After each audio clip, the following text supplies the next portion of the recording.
Hearing Subcommittee. This meeting was adjourned from the 2nd of February, so we will be continuing from that point onwards. I just want to set out a little bit of housekeeping before we start. If I could ask that all participants of the meeting remain on mute until such time as they are asked to speak. Everyone will be given the opportunity at the relevant points in the meeting to have their say, and I would ask that everyone respects the timetable that we're working to. I will go through, when we move on to the complaints part of this, the exact order that everyone will be able to speak and ask questions at that time. We are here today to hear 3 hearings, and we will be dealing with the facts that have been presented to us, and we will give everyone the opportunity to have their fair say in the proceedings. I think it would just be useful before we move on to do a very quick roll call, so it's very clear who's in the meeting. So when I call out your name, if you could just very quickly introduce yourself and make it known to the rest of the members of the meeting that you're present. So in terms of the Dorset Council Subcommittee, I'm Councillor Mike Parks. I'm the chairman of this subcommittee, and we move on to Councillor Adkins. Hello, thank you, Chair. Present, and I am also a serving councillor. Thank you.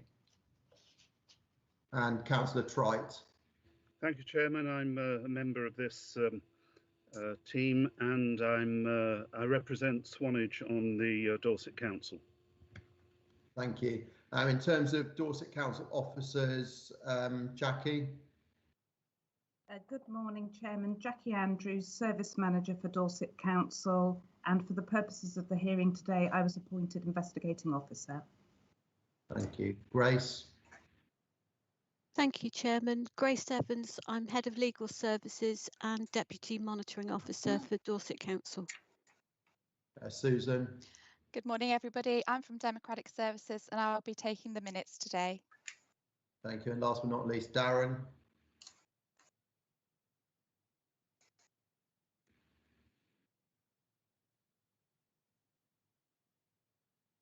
Thank you, Darren. I'd probably drop that on you. We just wanted for clarity to make sure everyone was mentioned. Thank you.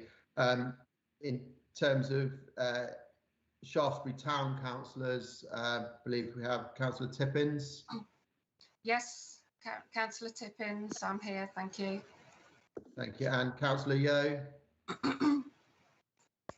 Yes, I'm here too. Thank you. Independent persons, Mrs. Watley?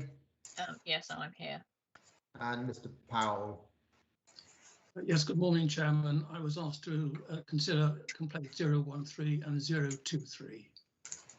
Thank you. Complainants from Shaftesbury Town Council, Councillor Welsh? He's not currently present, Chairman. No. Okay. And also complainant Mr. Thrift? Yes, I'm here. Thank you. And witnesses Mr. Thomas?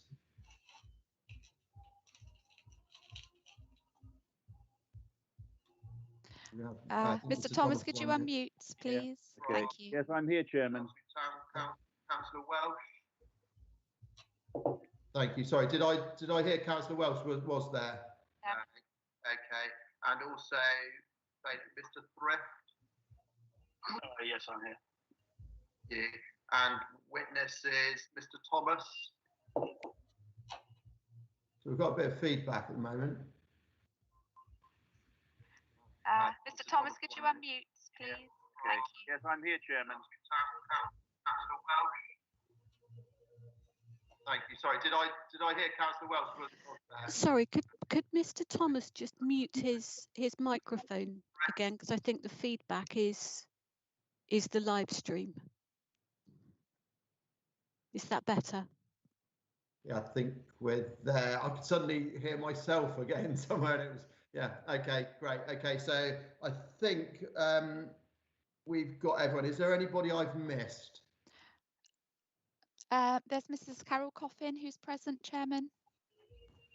Yes, Sorry, thank you. apologies, Mrs. Coffin. Okay, so we'll move on to item 1 of the agenda, which is apologies for absence. There are no apologies, Chairman. Thank you. Okay, we move on to item 2, which is declarations of interest. I'm going to take it from that. There are none. Item number 3, which is the minutes of the meeting held on the 9th of December 2020, and that's just to note those minutes. Members of the subcommittee happy with that? Thank you. Okay, we now move on to item 4, which is to note the subcommittee's terms of reference. That's this subcommittee. Again, that is just to note, and I think those have been available to everyone to see ahead of this meeting.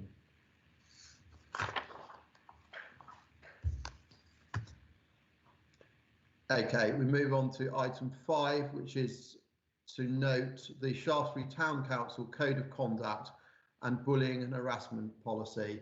The reasons they've been put as a separate agenda item is because they apply to each of the relevant complaints. So rather than including it on each complaint, we've included it on here. Okay, we now move on to item 6, which is the Code of Conduct complaint. But before we start these, I think it would be useful for me to just explain how the order will work. And this order will apply to all 3 complaints. Okay, so it won't just be this one, this will be for all 3 complaints. So we will start by inviting the investigating officer to present her findings. She will then be given the opportunity will then be given to the relevant councillor from Shaftesbury Town Council or councillors to ask questions relating to the investigation and the investigation only. Then the members of the Dorset Council Subcommittee will be given the opportunity to ask questions of the investigating officer. And lastly, the independent person will be given the opportunity to ask questions of the investigating officer. We will then move on to give the councillor or councillors from Shaftesbury Town Council the opportunity to give their response to the findings of the report. They may at this time call any witnesses.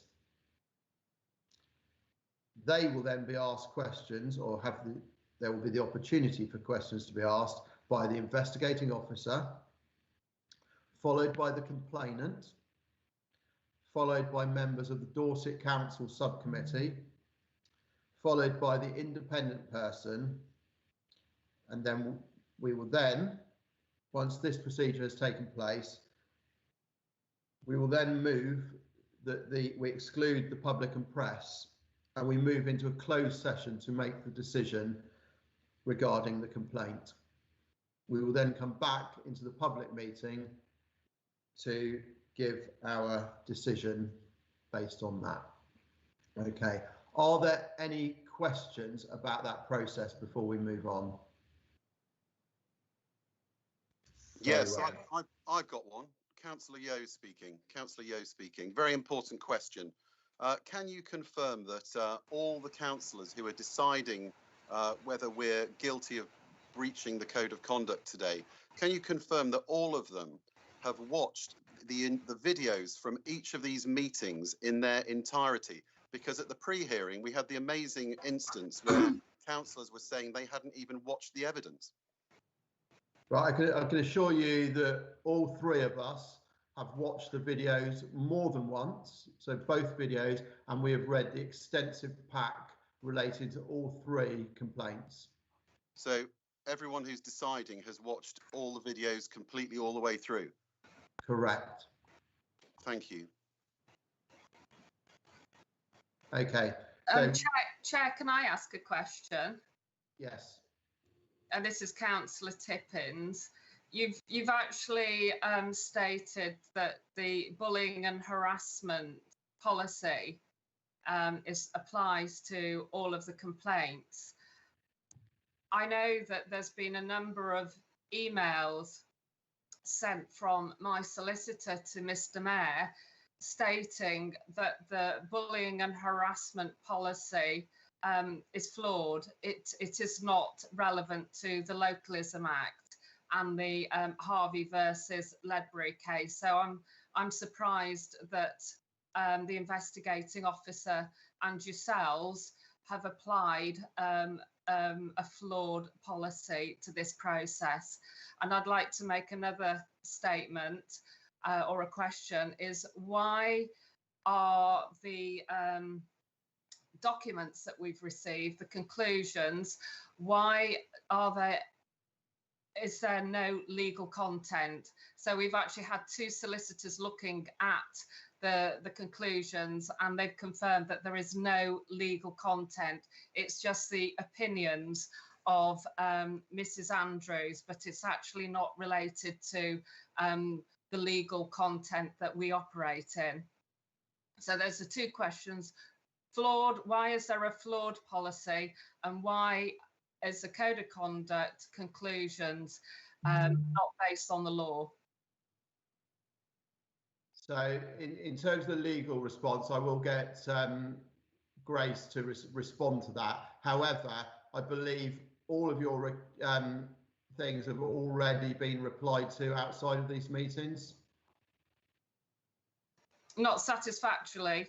And so that's my challenge. You've actually put up a flawed policy, and you've actually put up a series of conclusions that are not based on the law. They're based on Mrs. Andrews' opinions. But I can go into the detail. I'll go into the detail for each, but I wanted to ask those.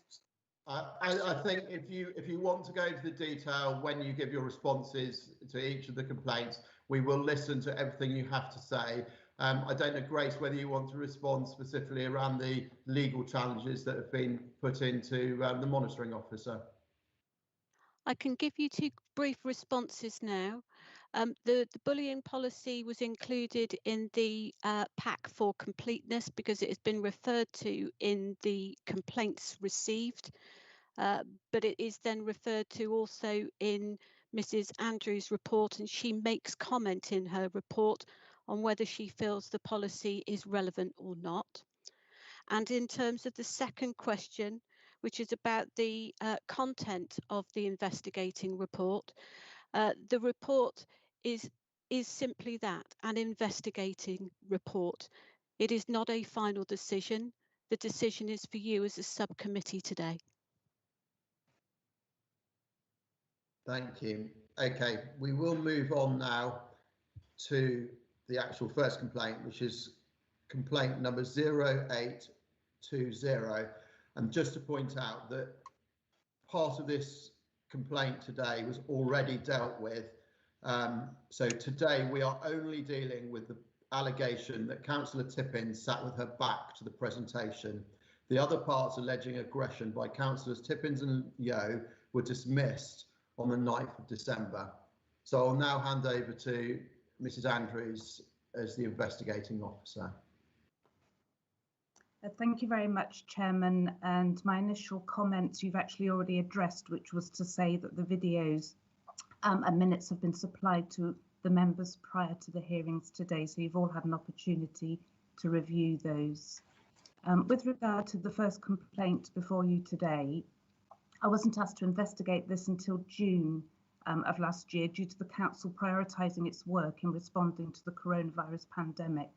And some time had passed since the meeting in February and my interviewing the complainant and Mrs. Tippins.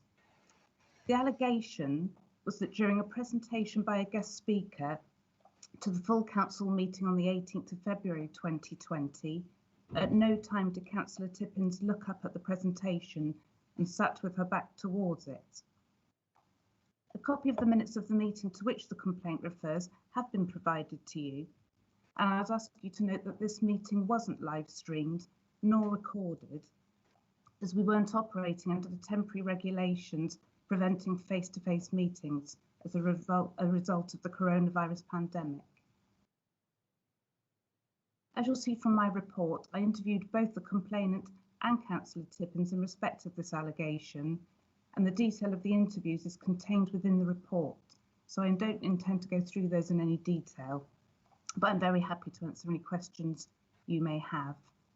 The interview reports were agreed by both Councillor Tippins and the complainant as a correct record of our interview. The disputed fact in this case is that the complainant says that Councillor Tippins did not face the screen during the presentation, while Councillor Tippins said she did in fact turn towards the presentation on 3 occasions, but this caused a jarring pain in her back, so she stopped twisting. The conclusion I reached following my interviews was that Councillor Tippins had not taken sufficient steps to engage with the presentation.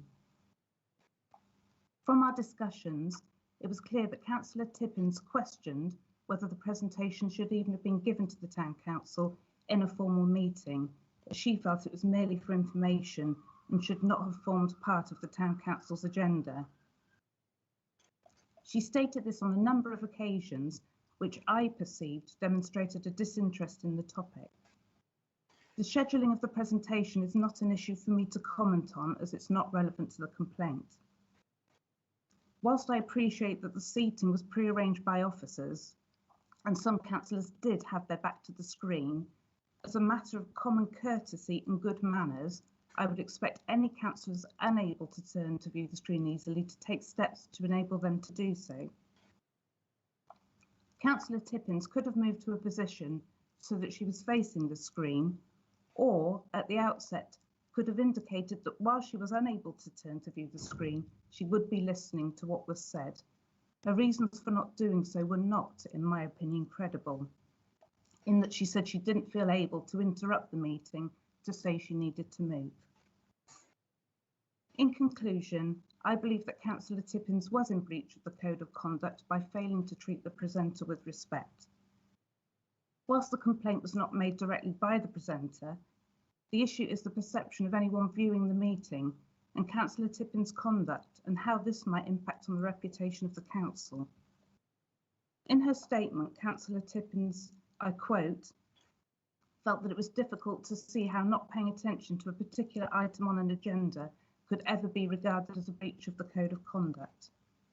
By way of this statement, Councillor Tippins appears to me to be inferring that she recognised she was not paying attention, and in my view, this is very discourteous and disrespectful to someone who is a guest of the council. I also concluded that Councillor Tippins behaved in such a way which could be reasonably regarded as bringing their office or the council into disrepute. The presenter, as an invited guest of the Town Council, had the right to expect a level of respect, attention and general good manners from all members. And if one fails to recognise or show interest in their work, it is, in my view, likely to result in a negative reflection on the council as a whole. I'll be very happy to take any questions, Chairman. Thank you, Mrs. Andrews. Okay, I'll first invite, I'll invite Councillor Tippins to ask any questions relating to the investigation. Yes, well, I think the thing is my first question is, can Mrs. Andrews, can she actually state why this was investigated? Because I found out from the independent person whose opinion should be taken seriously has not been included in any of the reports. The independent person stated that 008/20 did not warrant investigation, and that statement was made last February. Now, I've been asking time and time again, what exactly did I do wrong according to the Localism Act? What have I done wrong? And I have not been given any concrete statements of what I've done wrong. So the first question is, why wasn't the independent person's statement given to me, and why was that not the basis of the report? If the independent person says it doesn't warrant investigation, all investigations are exceedingly expensive. Why has Dorset Council A, investigated me on this, and B, what is their cost justification for this? Chairman, through you, if I may, I received instructions from an assessment panel of members who considered the complaint that was put before them, and I was instructed to carry out an investigation. The nature of that investigation is, as I set out at the opening of my statement, in that Councillor Tippins failed to turn to watch a presentation. So that's my response, Chairman. Okay. Can I continue? I'm hoping I can do a question at a time. So I don't think that was an adequate answer. So where is the case law? What is the case law that Mrs. Andrews is referring to? Can she give me an example of a councillor who's actually been seriously investigated at a tremendous cost to the taxpayer? Because, and I'll go into the detail, there's a load of elements that are false, so the information's not being portrayed correctly. The first is, it was an extremely short presentation. I don't believe, it was over a year ago. My statement is that this is petty and trivial. It was not, the presenter didn't complain. The presenter was not a guest of the town council. You will not find a resolution anywhere where the town council voted to invite the football academy to do a presentation. So they were not a guest of the town council. Now we'll get to the crux of the matter. This agenda item was put onto the agenda by a member of staff. Councillor Tippins, can I just interrupt? This part of the proceedings is to ask questions about the investigation. If you want to give a response to the findings or the relevance of the actual meeting, whether people should or shouldn't have been there, can you do that in your response to the complaint, please? Yes, okay. I thought I was actually, so well, why am I, Mrs. Andrews has just stated that that the presenter was a guest of the council. Now, Mrs. Andrews needs to confirm to the committee, what is her evidence of that? So for it to be a guest of the council, there would need to be a resolution. So what is Mrs. Andrews' evidence to say that it was a guest of the council? Where's her evidence? Chairman, if first of all I can just refer back, Councillor Tippins asked me to point to case law that I was referring to. Number one, I'm not a lawyer. I'm here as an investigating officer appointed by an assessment panel of members to look at the complaint that's before you today. Councillor Tippins was interviewed by me and had an opportunity to raise these points during the interview about whether or not she considered that the presenter was a guest of the council. Now, I'm not a lawyer, so I'm not going to argue about what legally constitutes a guest. However, the town clerk or whomever would have invited the person to speak at the meeting, and as such, that invitation, by putting it on the agenda, would be an invitation from the council as a whole, in my view. Thank you, Chairman. Well, my next question is that a lot of information has been found out subsequent to the football academy being put on the agenda by a member of staff. So the person who's made the complaint has a prejudicial interest in this whole process. And we've only just found out about this regarding the $500,000 3G pitch.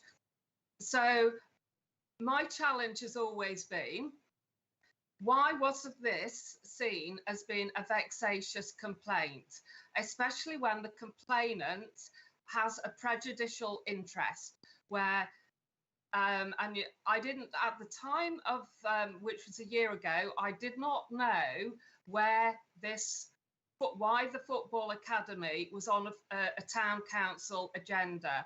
And if you actually look at the agenda, it actually talks about Councillor Tippins, if I could just interrupt you there, please. This isn't relevant to the report. You're here to ask questions about Councillor Andrews' report. If you want to bring anything that is new information to this, please will you give that in your response? Oh, right. Okay. So I'm really sorry. Okay. So I haven't been through this process before, so I find it quite peculiar because I'm trying to establish the context of the conclusions that were drawn. So Mrs. Andrews says that she perceived that I showed a disinterest in the meeting. That's her opinion. Why is that? How I was interested in the report, so I would actually say, how has Mrs. Andrews come up to the statement that's saying I was disinterested? I wrote notes.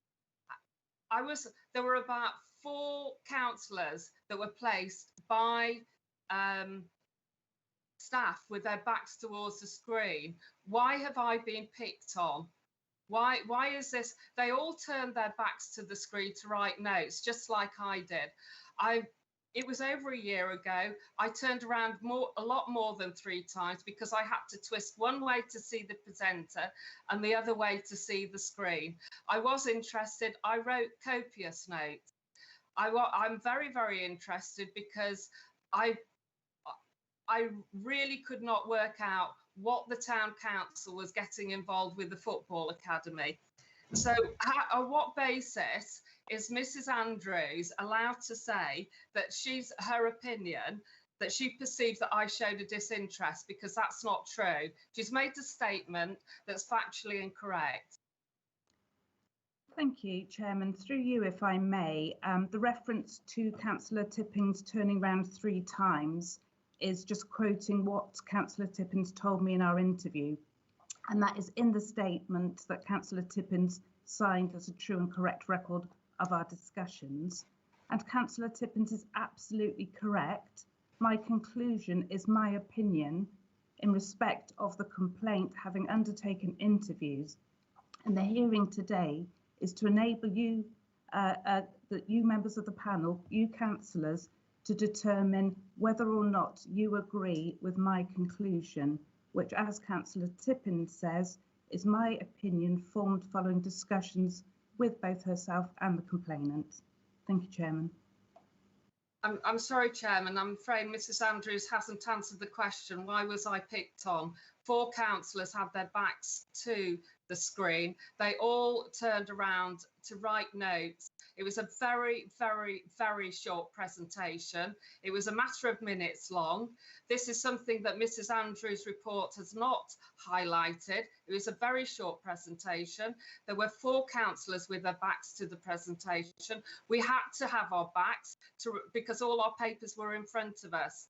I turned round just as much as at least another one of them did. Why was I? Let me ask Mrs. Andrews, why was I picked on out of 4 councillors? Councillor Tippins, can I answer that? The complaint was specifically made against you, and Mrs. Andrews was asked to investigate that complaint and that complaint only. It's not for her to comment why 3 other councillors were not complained against. So an investigation doesn't establish whether something's vexatious or not, because it's very interesting how I've been picked on because I've actually made my voice and my opinion known that I'm against the 3G football pitch, the £500,000. So I believe that as a councillor, I'm there to protect the public purse, and I've been picked on because it's well known that that the complainant would have known that I would have actually scrutinised to an awful lot of detail exactly what's going on with the 3G pitch of £500,000 and the prejudicial interest. So Why was it Councillor considered Tippins, vexatious? we acknowledge your view, and we will take this into account when we make our decisions.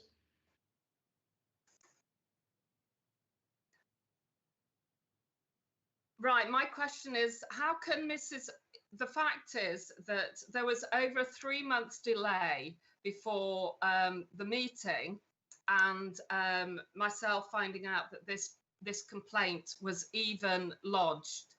And when Mrs. Andrews discussed all of this with me, I made it very, very clear of the longitude of how long ago this meeting was, and I could not believe that this was getting debated. And so there was a 3-month delay, and I couldn't remember exactly, but I know I swung around several times. I don't think as my back towards the screen would have been extremely a matter of minutes. So on what basis, as Mrs. Andrews, what video evidence has she got to actually say the statements that she's making and jump to the conclusion that she is? Because from my perspective, these facts do not stack up at all, and her opinions are slanted very, very negatively, and picking on me.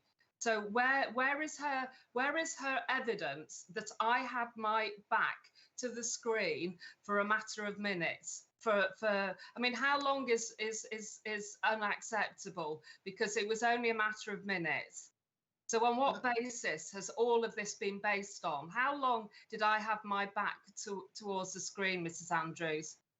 Can I just, before Mrs. Andrews' response to the part about the video to the back, in terms of the delays, I believe this has already been dealt with in emails back between yourself and Jonathan Mayer, the monitoring officer, who has acknowledged those delays in the 3 months, and that matter is already dealt with. That is not a question for Mrs. Andrews. I will, however, let her respond to the part about the videos.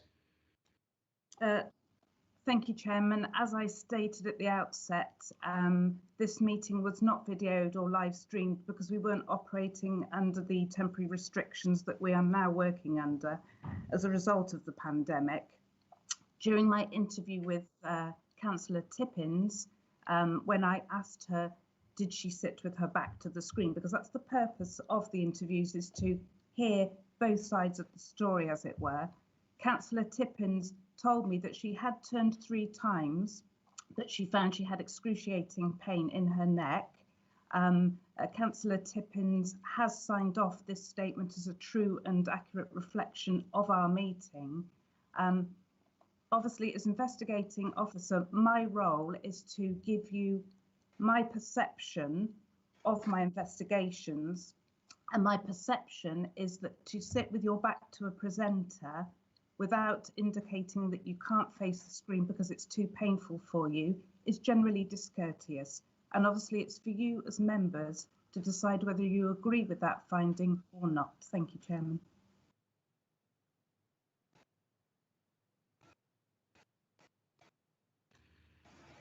Okay, we will now move on to the members of the Dorset Council Subcommittee, whether they have any questions regarding the investigation, and we will start with Councillor Trite. Thank you, Chairman. I've listened carefully to what Mrs. Andrews has said, and I think I understand it. I've listened carefully to what Councillor Tippins has said, and I think I understand what she's saying too. I have no additional questions at this stage. Thank you. Thank you, Councillor Trite. Councillor Adkins. I second Councillor Trite's comments there. I think we've had quite a comprehensive documentation. We've also had this conversation now and questioning. I think we've got enough going forward. Thank you. Thank you, Councillor Adkins. And I now invite our independent person, Mrs. Watley, whether you have any questions you'd like to ask.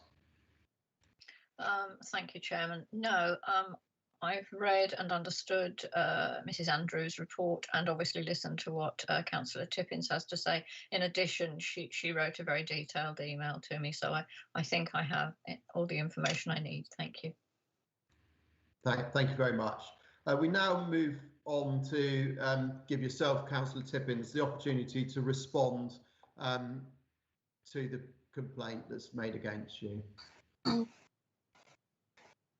Yes, thank you. I think that this indicates the way I've been treated as highly prejudicial, biased reporting by Mrs. Andrews that's not based on any case law or any factual detailed evidence. The presenter did not complain at all. I was asked during the interview by Mrs. Andrews, what did I think, how did I think that the presenter felt? I feel that that was a question of entrapment. And so I think that the process is highly flawed, based on Mrs. Andrews' opinions only. It's not taken into account the context of the meeting, how short the meeting was, that there were, why was I picked on out of 4 councillors that also had their backs towards the screen. They didn't move. We were all placed there by staff. It was an extremely short presentation. I was extremely concerned as to why this presentation was on the agenda, Football Academy. I do read an awful lot. I have extreme concerns about football academies per se, as I've actually read in the papers and the investigations of football academies. Since all of this agenda item, as I've actually stated, there was a £500,000 project all of a sudden has come onto the town council agenda through the back door. I've made it very, very clear my feelings towards it. I've made it quite public, and in my opinion, I've been picked on by the complainant vexatiously because she knew I would scrutinise the £500,000 3G pitch, and so I feel that I've been treated harshly, unfairly, unjustly by Dorset Council. I've asked numerous times about the on what basis I was being investigated. I've never had a statement on what grounds and what I was being investigated.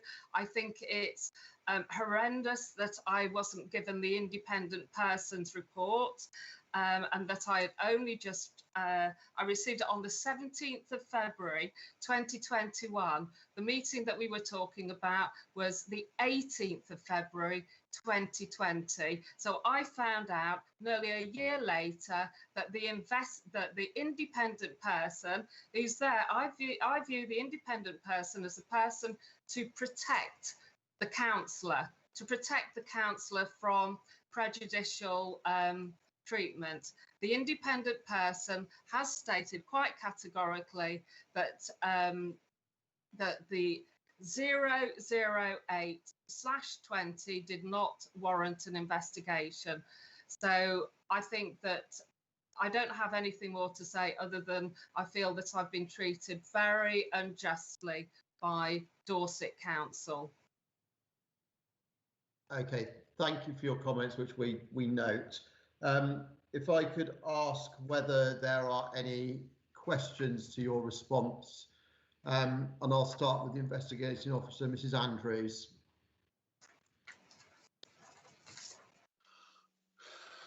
Thank you, Chairman. No questions from me. Thank you. I now ask if there are any. There is no. Sorry, from the members of the subcommittee, Councillor Trite. Just one, if I may, Chairman. Could Councillor Tippins absolutely clarify this for me? She considers that, does she not, that she has been picked on by the complainant since she knew, or the complainant knew, that she, Councillor Tippins, would scrutinise this £500,000 expenditure. That's the motive that you perceive, Councillor Tippins, is that correct?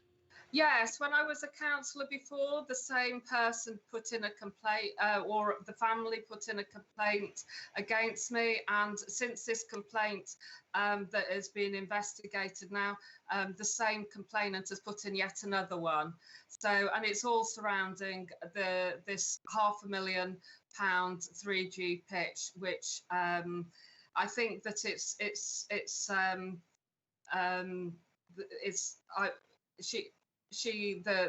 she's a director of the football club, so this is why, in my opinion, she's got a prejudicial interest. So the reason for the presentation was for a football academy, and on the agenda it actually stated 3G pitch, and then the next thing, months later, we actually there was an agenda item requesting that the town council pays for the 3G pitch. So it's and I think that I've made numerous statements against what the football club are doing and the town council's involvement. And there's about three councillors. We're in a minority. We're all being picked on. We're in a minority and we're against this. And it's actually putting our council into financial risk, big financial risk.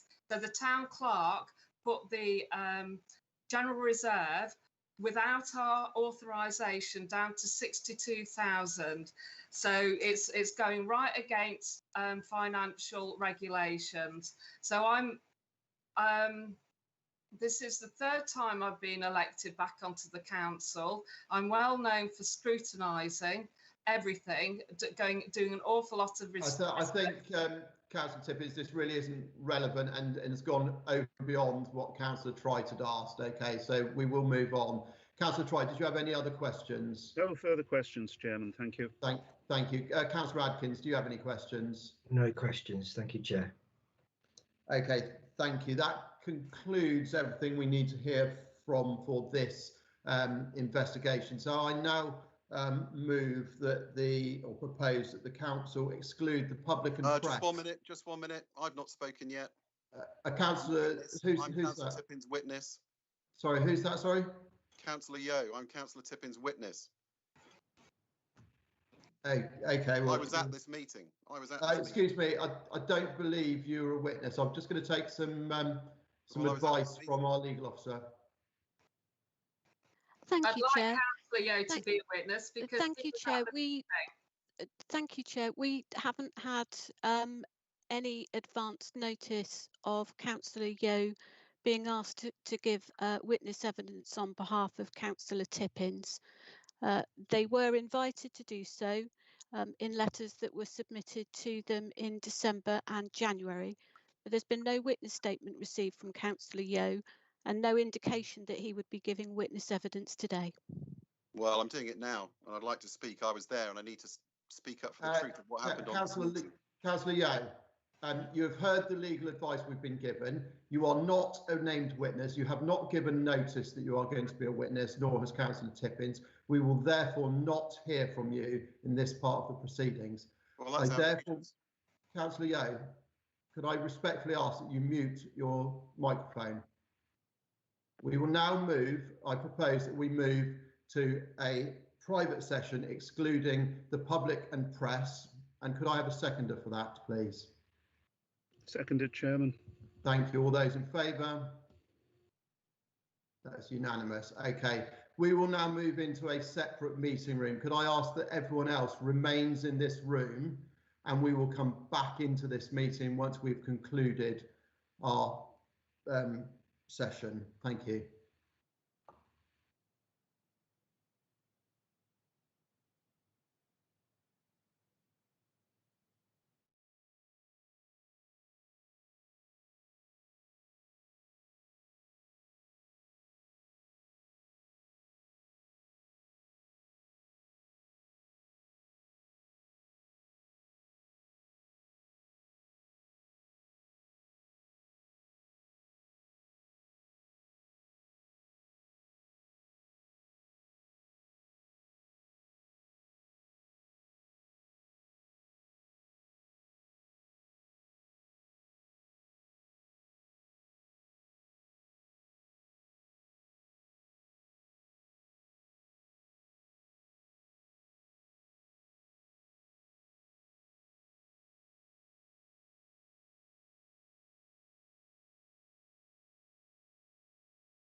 Okay, good afternoon, and we're back and we'll resume the meeting.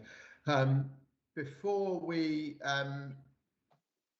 cover off our decision, I'm just going to ask the Head of Legal Services just to clarify a few points that were raised by Councillor Tippins regarding the role of the independent persons and some questions she raised regarding case law. Thank you, Chair. In the earlier discussions, some points were raised about the role of the independent person. So this is just to clarify that in law, the independent person is somebody appointed by the council to give an independent view on complaints about councillors and co-opted members. So an independent person must be consulted by the council before it makes its decision on an allegation, but an allegation that it has decided to investigate. We may consult with an independent person at any other time. So in our procedure, Dorset Council consults with the independent person before they decide to investigate. And then once that decision has been made, that the independent person's views are sought before a decision is taken. And the independent person has been available here today, and their views are available, and they've been available for the subcommittee to consult before they make their decision. If I move on to just explain a bit further about that, and it's just to say that, of course, the independent person provides their views. They do not make decisions in code of conduct cases. Reference has been made to Mrs. Andrews' report and to her investigation, but likewise, Mrs. Andrews' role in this as investigating officer is to conduct an investigation where requested, to provide a review of evidence, including speaking with witnesses, and to provide her view in a report, and that's what's happened in this case. In accordance with legislation and also Dorset Council processes, it is for this committee now to make a decision following that investigation. Some reference was made earlier to case law, including a case called Harvey and Ledbury. That case law gave us some further guidance on conduct of complaint investigations, and that included the legislative requirement that complaints are investigated and that councils have processes in place to do that. The case law guidance then that allegations should be identified to councillors being complained of, that evidence should be disclosed to them, and that those councillors should have the opportunity to respond. There's no requirement for the complaint to be particularised in minute detail. That's the purpose of the investigation. And again, to wrap up, in this particular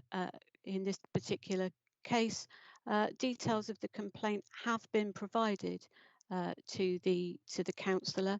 They have been involved in the investigation that was carried out by Mrs. Andrews. And they've been given the opportunity to respond to the investigation, and they're available, and you've heard from them at the hearing today. And to save us repeating that every time the subsequent complaints today are heard, that advice applies to each of the complaints that the panel will hear and reach a decision on today. Thank you. Thank you very much for that. Okay.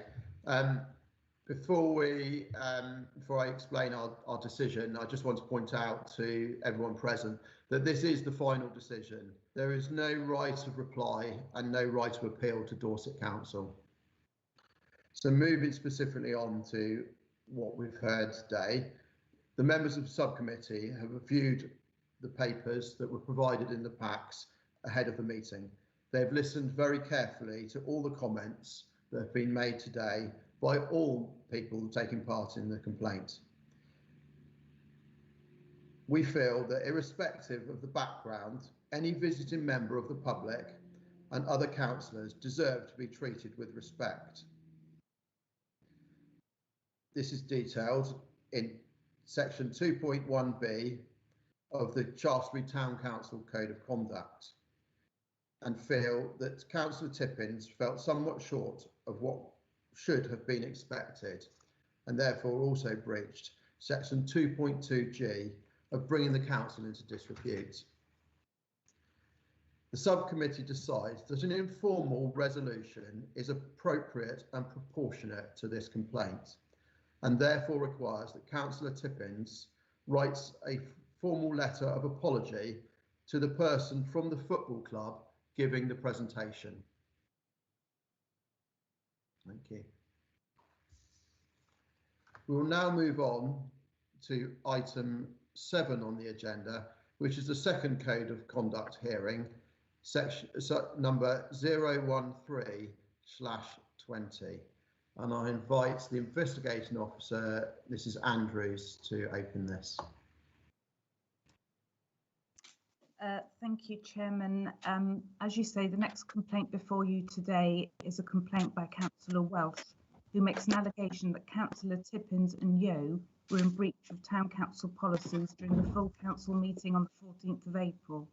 And he refers to the Town Council's bullying and harassment policy and the Town Council's Code of Conduct. And both of these have been supplied to you and are also appended to the agenda. A copy of the recording of this meeting has also been previously provided to you. Councillor Welsh's complaint is that during a discussion about the Town Council's reaction and community response to COVID-19, he made a statement about the Town Council being an independent body and he felt it should protect the community how it saw fit. Councillor Welsh alleges that in response to his statement, he said that he was called an idiot by both Councillors Tippins and Yeo, and the chairman invited Councillor Tippins to retract her remark, but she refused to do so. At the request of the assessment members, I investigated the complaint and completed my report that was circulated to Councillors Welsh, Tippins and Yeo on the 21st of August last year. I've taken the opportunity of watching the recording of the meeting on the 14th of April 2020 on a number of occasions. I would say that having watched the video, Councillor Yeo didn't directly call Councillor Welsh an idiot as suggested in the complaint. However, he did make the comment, "She's got a point," in response to Councillor Tippins' name calling. And when I asked Councillor Yeo about his comment when we met, he failed to give a clear and ambiguous response, but instead claimed that his comment was in response to other statements made earlier in the meeting. I'll come back to this later if I may. I've interviewed Councillors Welsh, Tippins and Yeo in respect of this complaint, and a record of these meetings is attached to my report. All interviewees were given the opportunity to agree the notes as an accurate record of what was said during our interviews. However, Councillor Yeo chose to rewrite the interview record, and his extensive changes are shown in red on the second version attached to Appendix D. I would ask you to note, members, that during all of the interviews I was accompanied by a note taker, and I am satisfied that the original version of the interview with Councillor Yeo, also appended to my report, was an accurate record of what was actually said. The changes by Councillor Yeo are, in my view, additional points or expanded points which he's chosen to make in hindsight. And now I'd like to refer to the Town Council's bullying and harassment policy. I've read this and have concluded that it's actually aimed at protecting employees of the council and does not therefore directly apply to members, and a copy was attached to the agenda so you could read that for yourselves. However, you'll also have noted in my report that it might have been anticipated that the spirit of the policy would apply to members in their interactions with one another, as well as in their interactions with members of staff. With regard to disputed facts, When I asked Councillor Yeo a direct question to confirm that his comment, "she's got a point," was in response to Councillor Tippin's name calling, he refused to give a clear and ambiguous response, but instead claimed that his comment was in response to other statements made earlier in the meeting. In my view, this simply isn't credible. You don't wait until minutes after a statement when other discussions have taken place to respond to an earlier comment without giving clarity that you're responding to something that was said earlier in the meeting. During my interview with Councillor Tippins, she referred at length to alleged actions by other councillors outside of the meeting on the 14th of April in terms of a campaign to remove her from the Town Council. Councillor Tippins was advised by me to raise these allegations through the appropriate channels, i.e. a code of conduct complaint, and I haven't commented on these allegations as part of my investigation of the complaint made by Councillor Welsh, as they're not relevant to this specific complaint, which is the one that I have been asked to investigate. Councillor Tippins also stated that no one knew the meeting was being recorded. I have to say that in my view, this is irrelevant to the code of conduct complaint. It doesn't matter whether or not the meeting is being recorded. In addition, regardless of whether councillors knew in advance of the meeting that it was recorded, the chairman clearly stated this fact 2 minutes into the meeting, and this can be seen on the recording that I've provided to you. I also noted that Councillor Tippins suggested that she was baited into name calling by other councillors. I don't agree with this perception. Whilst I accept that Councillor Tippins had recently experienced a very difficult bereavement and may have made a spur-of-the-moment comment as a result of a heightened emotional state, Councillor Tippins could have taken the opportunity to retract the comment made to Councillor Welsh and apologised when asked to do so. However, instead, she said she compounded the insult made with a further insult. I think we all accept that democracy often involves debating differing opinions and expressing, challenging and disagreeing with views, ideas and opinions, and this is all part of healthy democracy. But in my view, there is never an excuse for this not to be done professionally and with respect.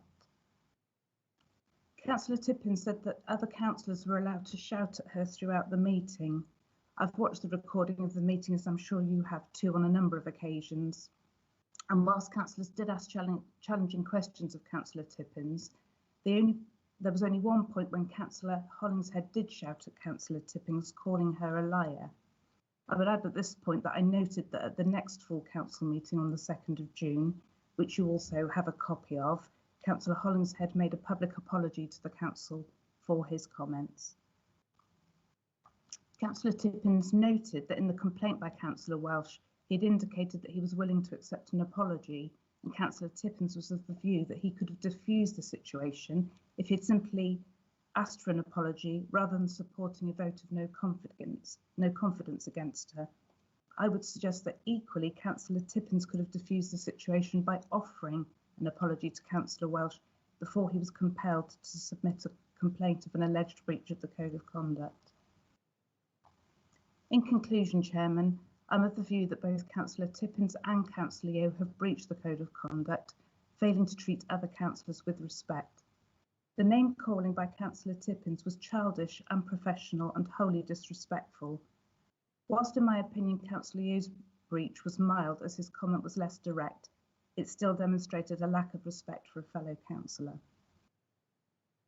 The issue of bullying is perhaps less clear, as whether or not someone has been bullied can be subjective. And whilst I've noted that I don't believe the bullying and harassment policy applies as that relates to employees of the council, it is a requirement of the Code of Conduct that a councillor does not bully anyone. I don't believe it's for me to decide whether I would have felt bullied. It's how the conduct made Councillor Welsh feel.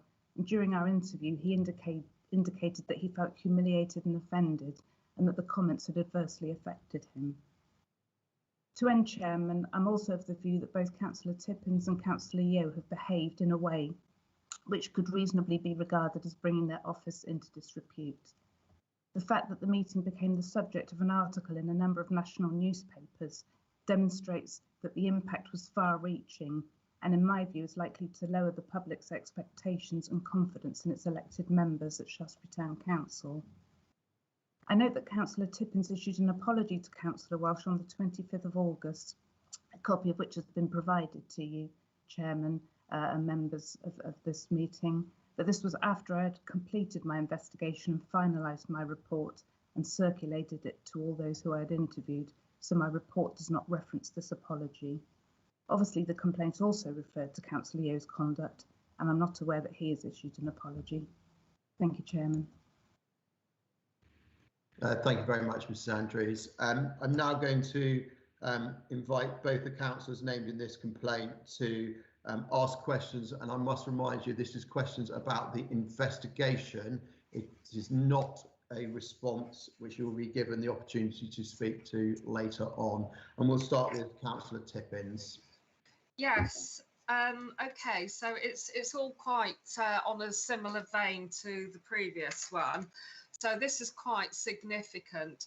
Can I ask Mrs Andrews again, why doesn't her conclusion cover any case law? So the case law here, and I'll be reading this out, is Article 10, freedom of speech, freedom political expression.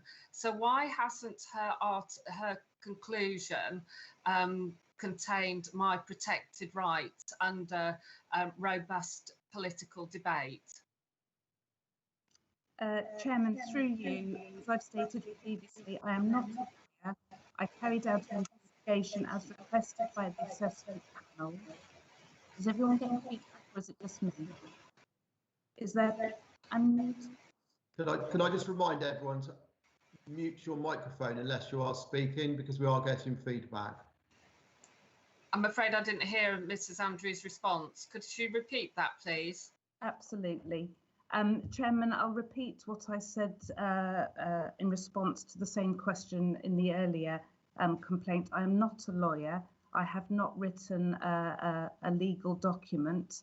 My investigating officer's report is my conclusions I've reached following discussing the complaint with the complainant and the two councillors who were the subject of the complaint. And I have looked at the code of conduct and applied my views to the code of conduct following the discussions. Thank you, Chairman. Right, my next question, Chairman, is that, and this is carrying on from Article 10, politicians acting in their public capacity should possess a thicker skin and greater tolerance than ordinary members of the public.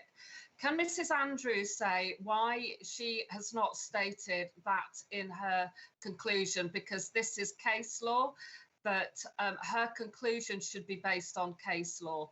So in my opinion, Mrs Andrews asking Councillor Welsh how he felt shows a complete lack of understanding of case law. So this is in relation to Article 10. We operate under law. So why didn't she refer to the case law of councillors are to have a thicker skin?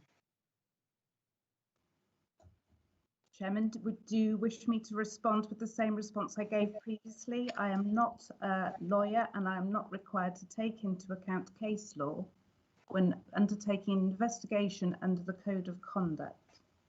And I think, thank you for clarifying that, Mrs Andrews. And I think just for clarity and for expedience of this, can we not keep repeating the same issues? The Head of Legal Services has given you advice and told you the role of the investigation independent person. I think Councillor Parks, with great respect, the Mrs Evans only referred to Harvey versus Ledbury. I'm actually stating Article 10, which is freedom of expression, and this is very significant to this particular case. So and we've had two solicitors now looking at this, and they've actually commented that Mrs Andrews' report does not refer to Article 10. So freedom to hold opinions and receive and impart information and ideas without interference. So according to the law, Councillor Cook was not legally allowed to interrupt me and demand an apology. I had a right and you need to listen at some point. This whole process is quite strange to me. At some point, you need to listen to my views of on what context I actually communicated to Councillor Welsh. At what point am I allowed to say that?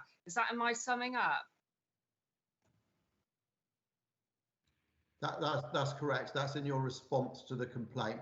This part is about questions to Mrs. Andrews as the investigating officer.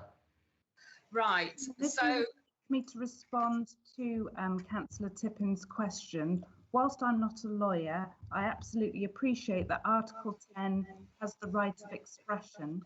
However, as I've noted that in my report, that democracy does involve debate, challenging, questioning and views, but I also know that this should be done in an adult, professional, and respectful manner. I'm sorry, Councillor Parks, Chairman, that is not correct. So that is not the correct law, but I will read out the law during my summing up because I have had professional advice on this, and it shows that Mrs. Andrews' conclusion is based on her opinion. And I do personally take offence to the fact that Mrs. Andrews has referred to me as childish and unprofessional. It is not. Sorry, can I just right? Okay, Right. As a response to the complaint, which I right. will allow you. Okay. Well, I'll carry on with the newspaper article then. If you don't mind, Chairman, I'll have a question over the newspaper article. Councillor Tippins. What is the relevance of the newspaper article? Councillor Tippins, will you not speak over me as the chair of this committee? I'm sorry. It's a bit difficult. I can see your face. Right. Councillor Tippins, we note the comments you make about legal case law, okay, and we will take that into account in our decision making. Can you keep the questions relevant to the investigation?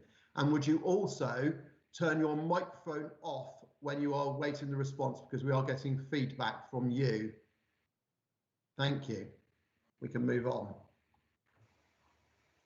Am I asking a question? I'm getting confused. You are asking questions about the investigation, nothing else. Right. Regarding the newspaper, what is the relevance of the newspaper? Because the article that Mrs. Andrews is referred to, a complaint went to the IPSO and they've taken everything down in its entirety. So why has Mrs. Andrews put that into her conclusion? It was the councillors, Councillor Hollingshead with friends, who actually contacted all of the newspapers. Once you go to the IPSO, they tell you the source. So the source of all of the information came from Councillor Hollingshead and I believe it was this is Alfred. So why does Mrs. Andrews say it was so bad it actually got into the papers? It deliberately got into the papers because of councillors. So what is the relevance of Mrs. Andrews' argument?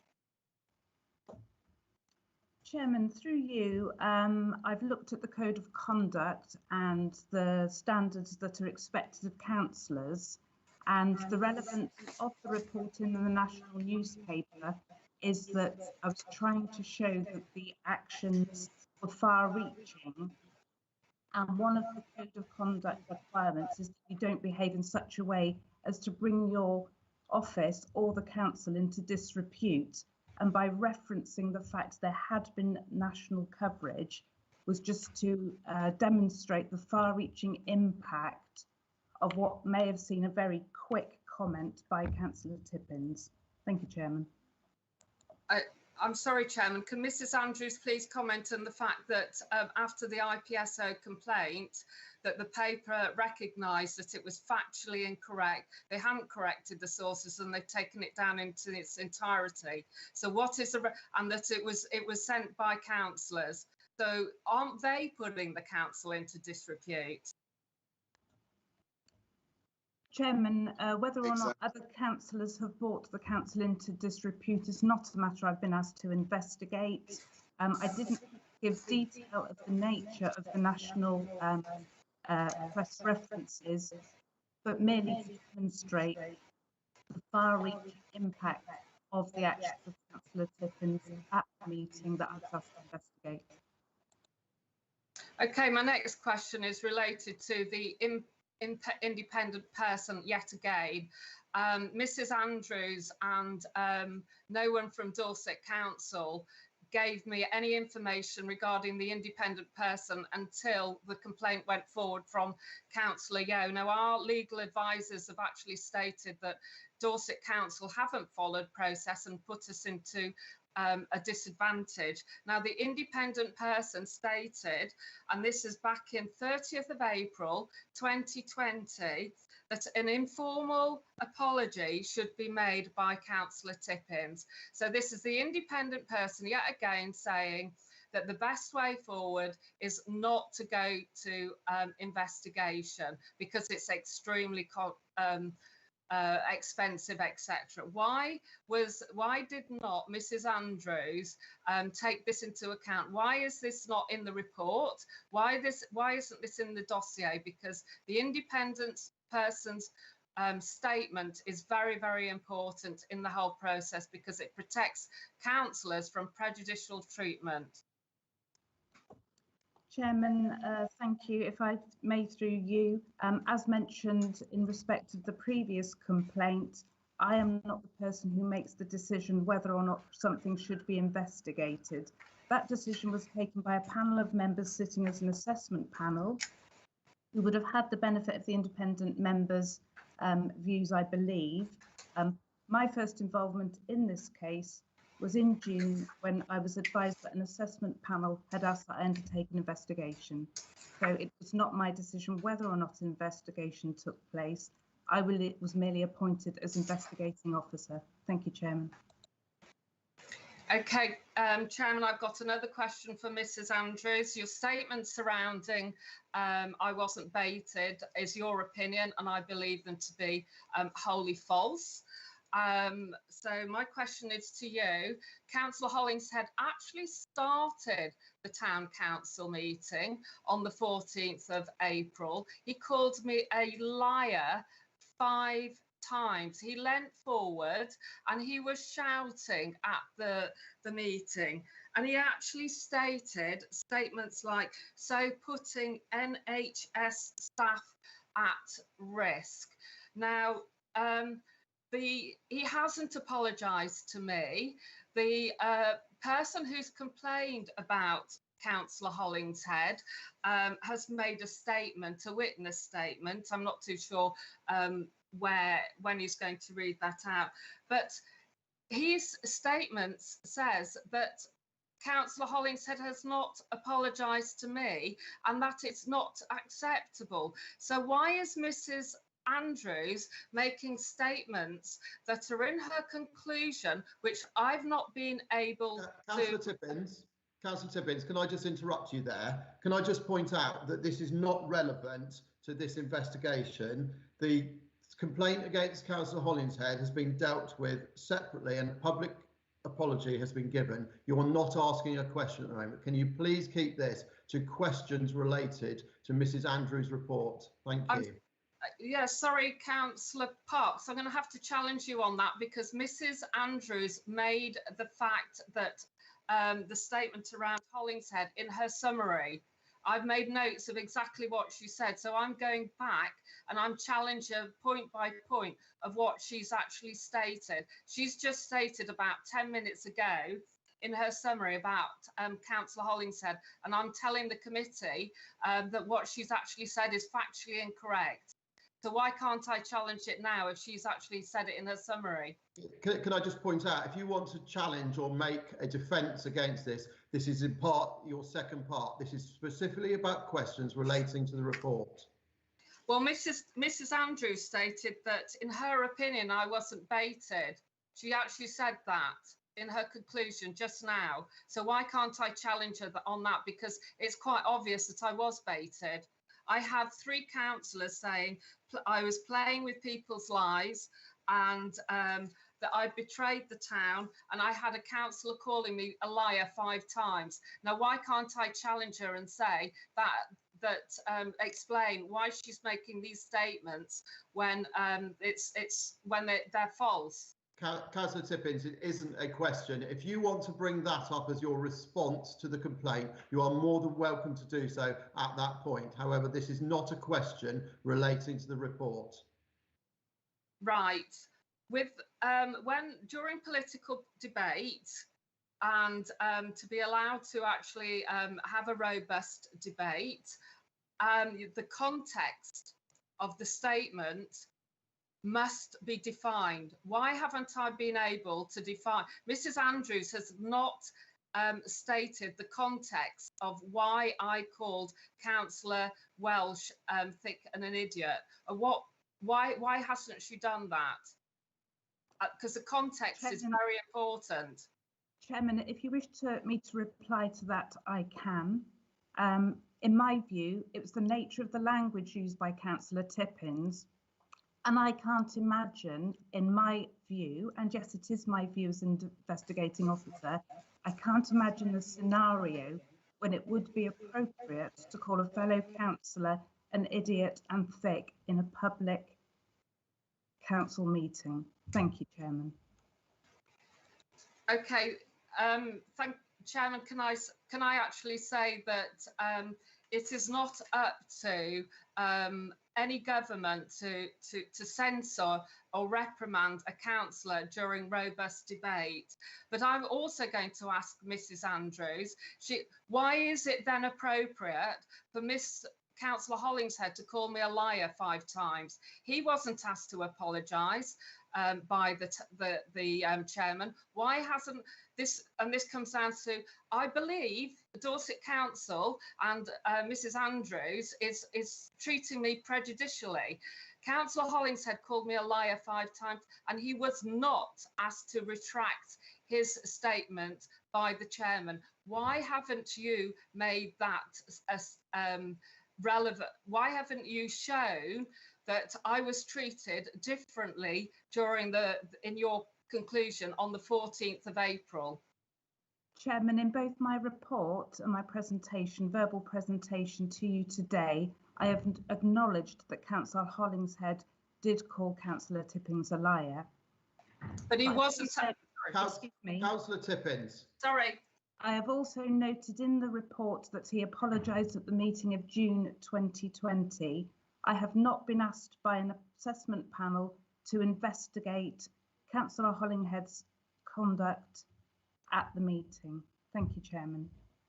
And just for Councillor Tippins. Councillor Tippins, will you let me continue first, please? I'm sorry, I can't see your face. Can I point out that this complaint is a complaint relevant to yourself and Councillor Yeo? It is not to deal with the other complaint that's already been dealt with. I will not accept any further questions relating to Councillor Hollingsworth's complaint.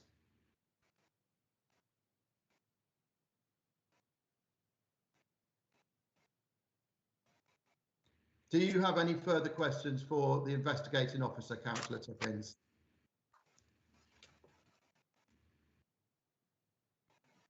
I'll take that as a no. We will move on to Councillor Yeo. Yes, okay. Fundamental question. Councillor Welsh lied in his code of conduct complaint. Why has that been ignored? He said I called him an idiot. I never called him an idiot. This case should have been against me, thrown out at that point. When looking at the evidence, you can watch the whole meeting. At no point did I call him thick or stupid or an idiot. So his statement is a lie. Why has he not been disciplined for lying in his statement? And why have I been investigated for an allegation which is actually untrue? Chairman, if you wish me to respond to that, in the investigating report, I note very clearly, and I have said it to you today verbally, that Councillor Yeo did not call Councillor Welsh thick or an idiot. However, I also note in my report, and I have done verbally to you today, that he did say she's got a point in response to Councillor Tippins' comments. So well, you should investigate it for what's in the allegation. Excuse me. So at no point have I indicated in the report that Councillor Welsh did use the words thick or idiot in reference to Councillor Welsh. So why wasn't it thrown out at that point then? It's factually incorrect and a lie. Councillor Yeo, I've been asked to undertake an investigation and I have done so. My report is before the members today and it will be for them to make a decision, not for me as investigating officer. Okay, another thing I'd like to say at this point is that, yes, I rewrote your report because there was errors in it and I was appalled about how biased in opinions it was. There was errors in it. For example, you wrote down saying that I used the word Kabul as in the capital of Afghanistan. I did not. I used the word cabal, which means a secret political clique or faction. So, yes, I rewrote it. And seeing as it's being used as evidence, I feel it's quite right that I should be able to write and add extra things in it. I've not lied or anything. I've just added extra truthful information to put you in the picture that what was actually going on in this meeting was that Councillor Welsh, who is a trustee of a charity, was voting to enable his charity to receive £20,000. That's very important circumstantial evidence, I feel. Sorry, Councillor Yeo, I don't recognise a question. Well, that's the point is, it's a question is, why were you making a point saying that it was a big deal that I had rewritten your report? You know, it was obviously going to be used as evidence. If I wanted to correct errors and point out that what you were saying was factually incorrect and totally biased, I've got every right to do so. You make it sound like I've changed the evidence for my benefit. Chairman, do you wish me to respond to that? No, thank you. I think, Councillor Yeo, we note the comments. We have seen both the investigating officer's report and we've also seen your edited version. The subcommittee take note of your comments today and we will take that into account in our decision making. Yes, thanks.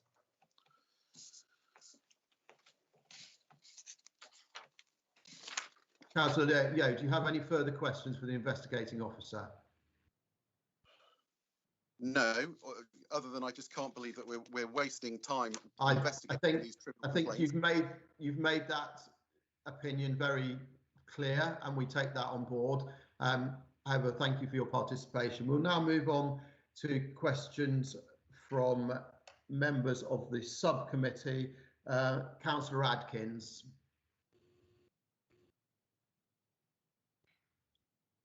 Thank you, Chair. To be quite honest, we've got a lot of documentation with this. We've heard a lot. Now I have no further questions. Thank you. Thank you, Councillor Adkins. Councillor Trite. Thank you, Chairman. Could I just ask Councillor Yeo whether he accepts that there are more ways of insulting people than doing so directly? One way of doing so, for instance, is by vocally approving the language used by someone who has just insulted someone. So there are more ways of issuing an insult than simply doing so directly.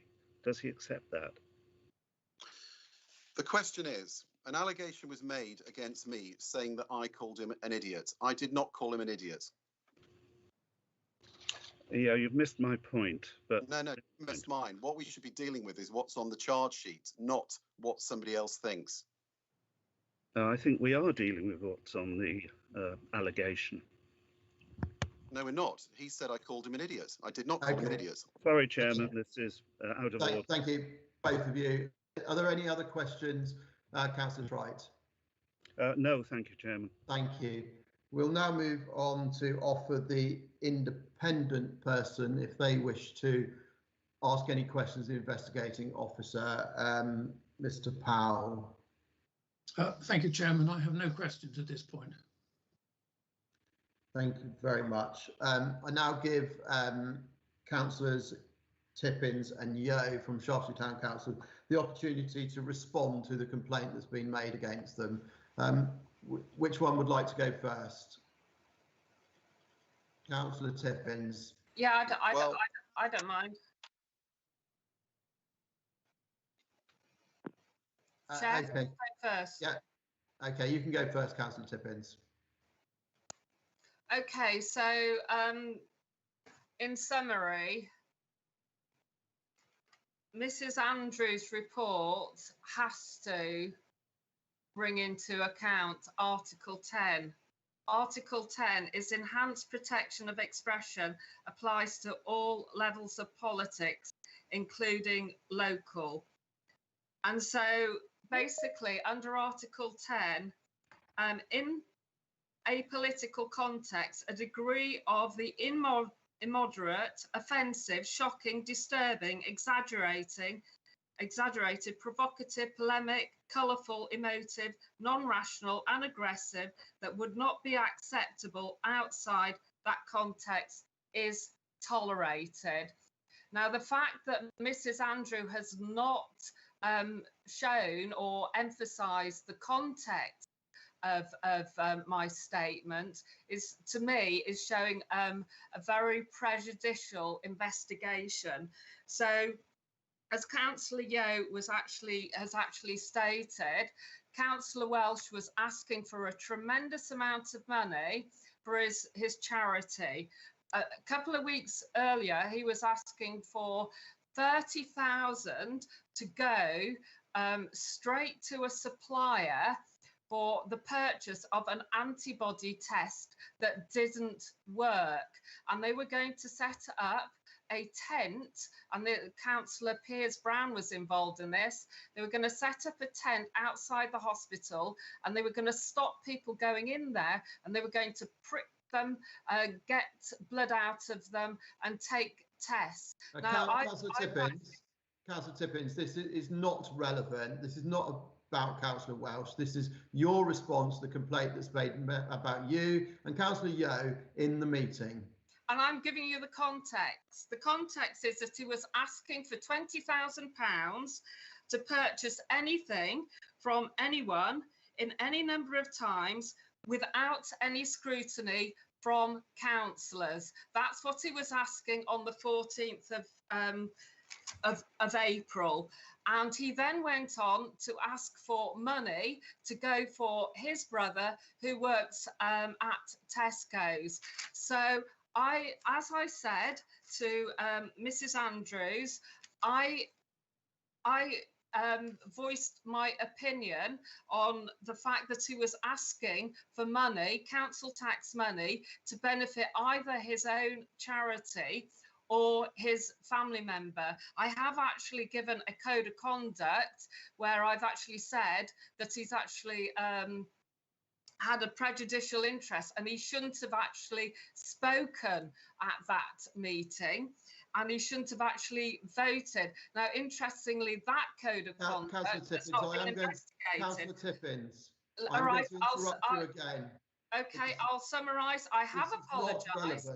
Sorry. It is relevant. I'm sorry. It's highly relevant. But I have apologised to Councillor Welsh. I have apologised, and I've actually said I'm very sorry for what I've actually done. And so, weighing that up with the fact that I'm covered by Article 10, the context that it was actually happening in, and I've had apologised. Again, I will reiterate, I do not understand why you're going through this highly expensive process of an investigation, and why my apology was not accepted. So, so that's my summing up. Thank you very much. Thank you. Councillor Yeo, do you have anything to add? Yes, just one moment. Yeah, I actually wrote to Chief Executive of Dorset Council yesterday, Matt Prosser, because I needed to do that to complain about the entire proceedings that have been going on for the last year. I highlighted to him something that is highly relevant. Just before Councillor Tippins got elected in the by-election of 2019, the Town Clerk of Shaftesbury Town Council liaised with Monitoring Officer Jonathan Mayer, as proven by subject access request evidence, and it showed that Mrs. Commons was saying, watch out, Jonathan, there's going to be loads of code of conduct complaints coming your way. Well, how did she know that? Well, isn't it amazing coincidence that immediately in the new year, we've had a non-stop stream of code of conduct Councillor complaints, Yeo. and they all come from friends of Mrs. Councillor Commons. Yeo, can I interrupt you? This is not relevant. You are responding to the allegations and the investigation that is. She has a very friendly relationship with, and Councillor Welch is one of them. It's part of a plan to defame and ruin the reputation of myself and Councillor Tippins, and that is a fact. Anyway, so this case, as I've already pointed out, what we should be dealing with is what's in the allegation. Councillor Welch actually lied in the allegation. Anyone who watches the video knows that I did not call him an idiot. Anyway, there is a famous case called Heesum, which is Hotel Echo Echo Sierra Oscar Mike Heesum versus Public Ombudsman Wales, and that proves that any councillor who's in a debate should be able to take any sort of robust discussion or argument that carries on in that meeting. And clearly, case law at the High Court proves that nothing nasty or beyond those limits was said to Councillor Welch. You know, he's an elected councillor. He thinks nothing of constantly proposing that I am unlawfully ejected from full council meetings. He's a bully. I've been ejected from 5 full council meetings, most of them because he proposed that I was ejected from the meetings. In Shaftesbury, they cannot stand councillors speaking out for justice and what's going wrong. And Councillor Welch is the bully that's been proposing most of them. So Councillor Yeo, don't listen to the fact that he felt humiliated. Councillor Yeo, will you please keep this relevant to the investigation? Well, it's highly relevant because he says he was humiliated and bullied, where he's actually a bully himself. What else? Yeah, he knew that he was going to get £20,000 of money coming his way. He stayed in the meeting, voted. As Councillor Tippins said, that's highly unlawful, and yet he's not been investigated for it. Councillor Yeo, can you keep this relevant to the investigation? Any conduct by another councillor could or may be subject to a separate complaint. You cannot refer to the conduct of another councillor. Please keep this relevant to the complaint against yourself and Councillor Tippins in that meeting. Well, okay, then. Well, basically, I never did what I'm accused of. End of story. I cannot be found guilty of something I never said. Yeah. So why are we, investigating this? It's of nothing serious. The Localism Act says we should be investigating things that are serious, like councillors making money go to their own charity, not trivia like this. Why? Why are we investigating this? Councillor, yeah, we note your dissent at the fact this investigation is taking place. The fact is, we are having a hearing, but we do note your comments about that. We will now move on. Investigating Officer, Mrs. Andrews, do you have any questions to the councillors in respect of their response? No questions from me, thank you, Chairman. Thank you. Sorry, my apologies. I believe there is a witness on this. Mr. Thomas, my apologies, I should have brought you in before the investigating officer. Would you like to make comment? We have, however, read your witness statement, so this is just anything extra you wish to add or to clarify on that. I won't I won't detain you long, Chairman, and I do not wish to say anything against Jackie Andrews, who I know, and she will know that she was my committee clerk 20 years ago, so a lot of time has gone by. The point that I wish to make is, I think, quite an important one, and it is basically what I'm sad to say, where the country is sad to say, is happening at the moment in Scotland, in which organs of local government are being used to undermine democracy in an extremely serious way.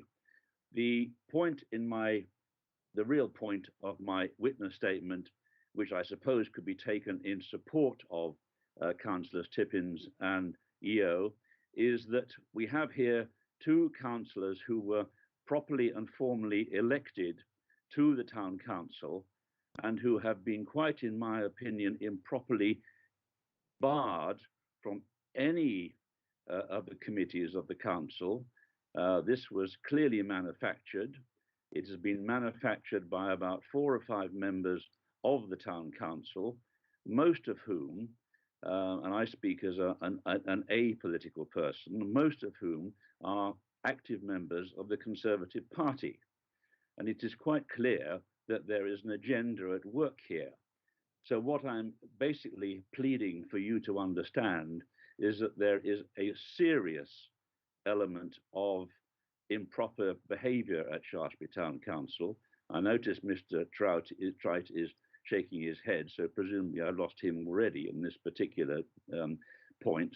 The important point is, though, that no council should systematically be barring any elected member from its functions. That is what is happening in Shaftesbury, and I can therefore fully understand the frustration, and it is frustration, of both the councillors. I would add this one more thing. Quite clearly, they are difficult people. I'm saying this in front of them, and I hope they are both listening to it. They are known to be difficult people. They can be abrasive. They have little understanding of council procedure. And indeed, in my experience, most members of Shaftesbury Town Council have little understanding of council procedure. That is a mitigation. And I think it is mitigation that you should bear in mind. There are things going on in Shaftesbury Town Council which are very close to corruption. And you have to be very aware of that fact when you come to deciding on 2 councillors who you could regard as renegades, but renegades, if they're elected, are entitled to not only to speak, but to represent the people who elected them. That is not happening in Shaftesbury. I wish you good luck in your considerations, but do not exacerbate a situation which is so serious that it is now likely to go higher up than Dorset Council. Thank you very much. Thank you, Mr. Thomas. We now move on to, my apologies, the complainant, Councillor Welsh from Shaftesbury Town Council. Do you have any questions you wish to put to either Councillor Tippins or Councillor Yeo?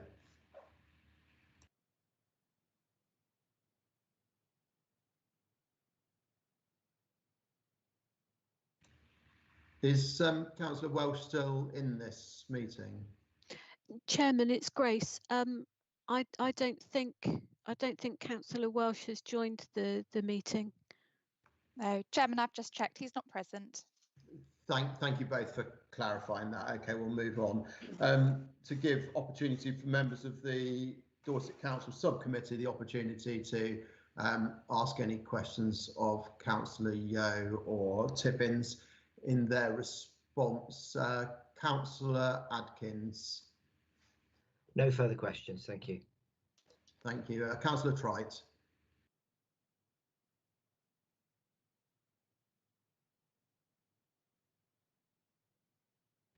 Councillor Trite. Have we lost Bill? Yes, Chairman, I'm just calling him back into the meeting. Okay. Just wait for Bill to come back.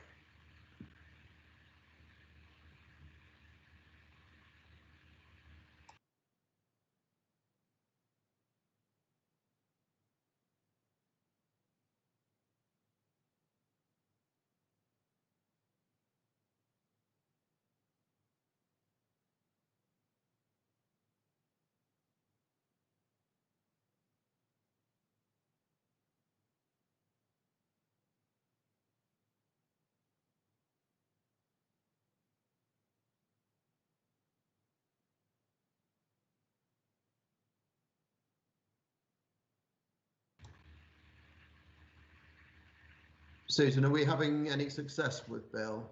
It looks like he's temporarily lost connection, Chairman, but I am trying to call him back into the meeting. Right, can I suggest, I was going to suggest a 5-minute comfort break when we got to the end of this particular item, but based on the fact we've been let down by technology, I suggest we adjourn for 5 minutes and come back at 1:20 to give every opportunity to have a quick comfort break. Thank you.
Thank you. Okay, welcome back, everyone. After our adjournment, predominantly through to technical difficulties, but also it's given us the opportunity to have some lunch, hopefully. We've got up to the point where members of the subcommittee were asking or being given the opportunity to ask questions in terms of the response to the second complaint. Councillor Adkins had already indicated that he had no further questions. Just want to now pass to Councillor Trite. Did you have any questions regarding the response? No, I have. So no questions. No, I have no questions. And would everyone please accept? Can I just say, give my apologies to everybody for the computer. That's what it appears to be. But I had no question. Thank you, Bill. I thank you for the apologies. I think unfortunately technology lets us down sometimes, but good to have you back. Okay. I now give the opportunity for the independent person who may wish to ask some questions, Mr. Powell. Thank you, Chairman. No questions at this point. Okay, thank you. Therefore, that concludes the questions. I now propose that we move to private session and we exclude the public and press for a short while. Could I have a seconder for that? Thank you, Councillor Adkins. All in favour? In favour? Yeah, okay. Then therefore we will move to a closed session to draw our conclusions. Thank you.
Thank you.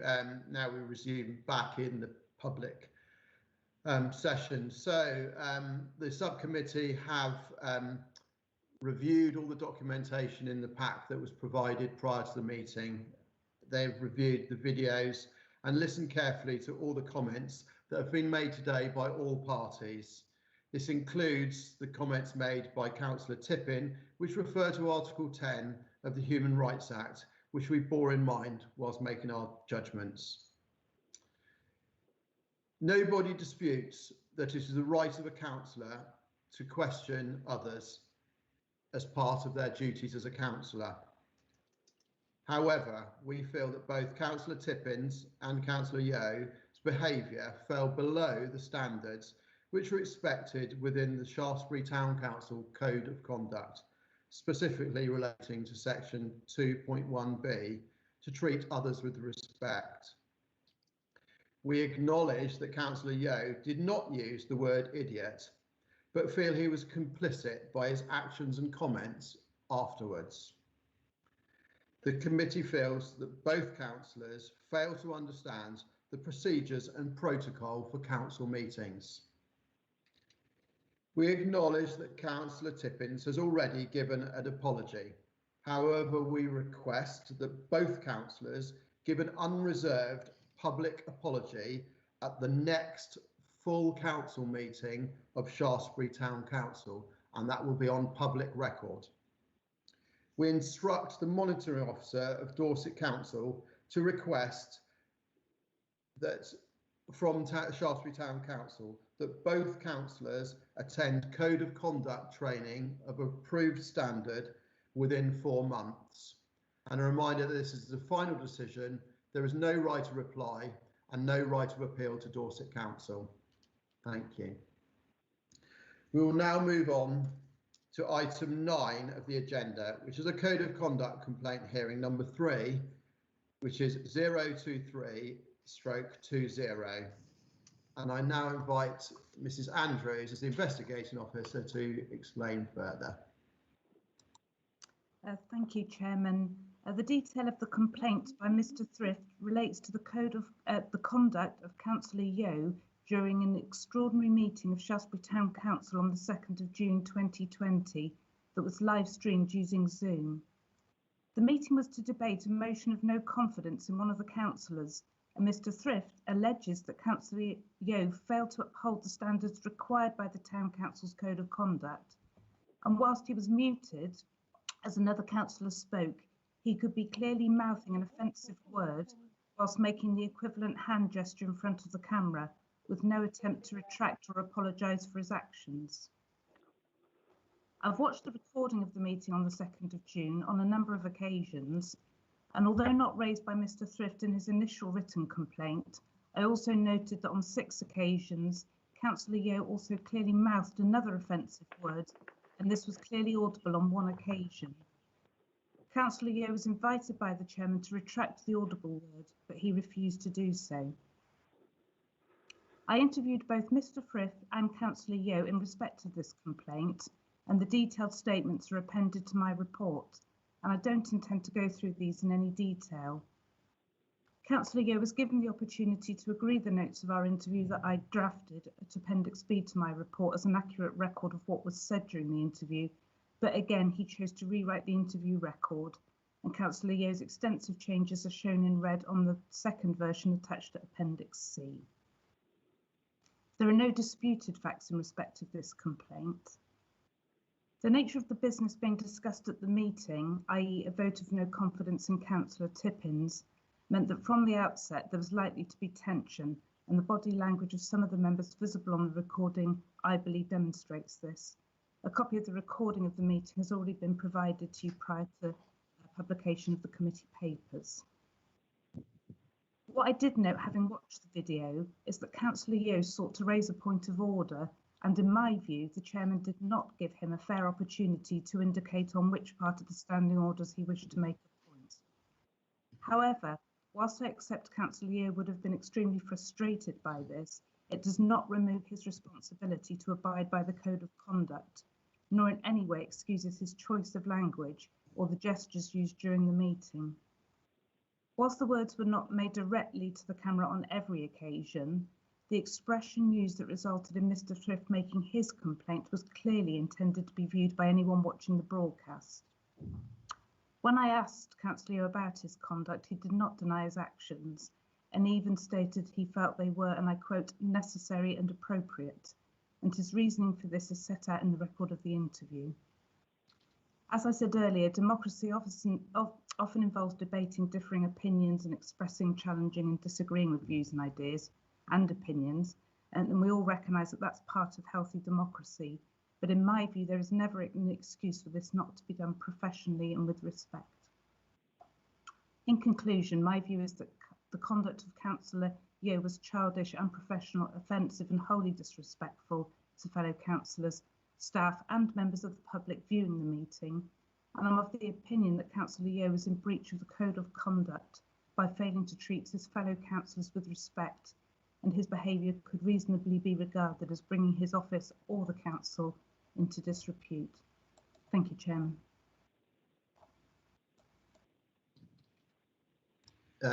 Thank you, Mrs. Andrews. I now invite Councillor Yeo, if he wishes to ask any questions specifically relating to the investigation.